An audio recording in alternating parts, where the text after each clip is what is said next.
error comes through their thinking. If they don't have a good thought process to, manage things out, then they're going to do something different. They're going to do something wrong. When I speak to a lot of kids, they're stuck. And they think there's only one thing, and that's their world in the streets. They think that's all that exists. Idleness. Idleness is one of the key components to, I believe, what spurs the kids on to going into trouble, getting into trouble. I feel like they need to get above that mentally. So I made the name Above the Streets because that's our goal, to get them above the streets mentally. When I started working in the criminal justice field, I was shocked to find out that how few of these kids were involved in sports, and that there were no organized sports because many of them are not in high schools anymore. And once you're out of high school, you don't have the ability to play sports, and they have no outlet. We had a recreation section we used to do with cases. And they used to play in the gym against staff, against the participants. We took the kids from our program to a residential substance abuse program, and they seemed to love it. We decided to get other programs involved, and we used the program as an incentive to have them follow the rules and regulations of their programs. When I heard about the opportunity to join the Above the Streets tournament, we entered our team in, and since then we've been having a great time with this tournament. I look at my son, who has all the advantages of the world and plays on all these teams, but for these kids that are at risk, they don't have any of this available to them, so I was so thrilled to see that they were this program. And give them something to do, keep them off the street. I actually got one young man who I'm pretty close with, and that's all he talks about.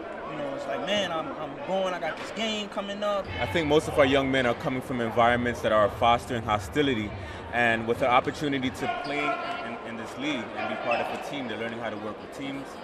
They're learning teamwork, they're learning how to help each other out and be supportive of each other. So I'm seeing a difference in their behavior and their ability to interact with each other.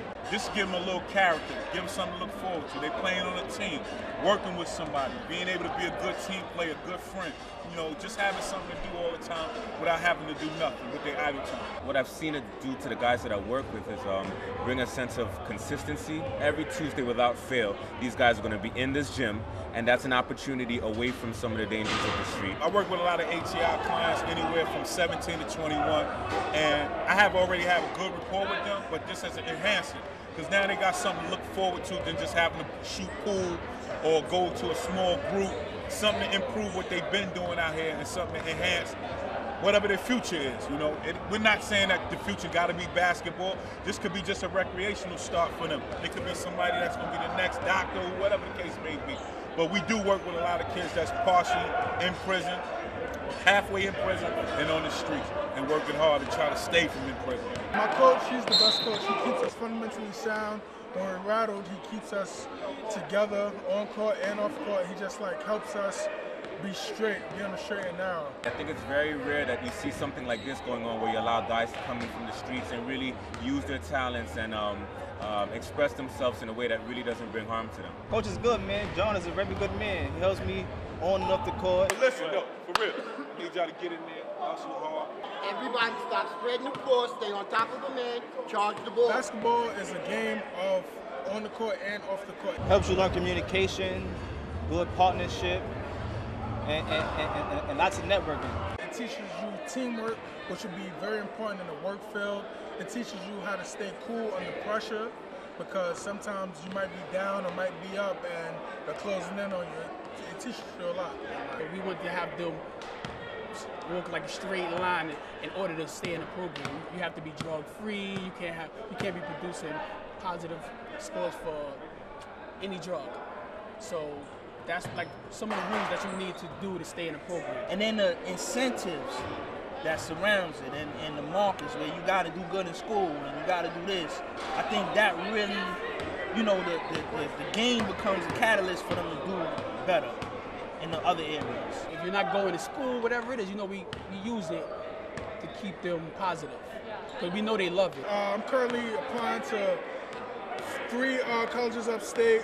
I got some letters saying that I got accepted. I just have to wait until fall to actually go. They don't have any other leagues that have the programs, the youth programs, the alternative to incarceration program, the drug programs, the shelters. They don't have leagues like that. And they're also expensive to get in the leagues.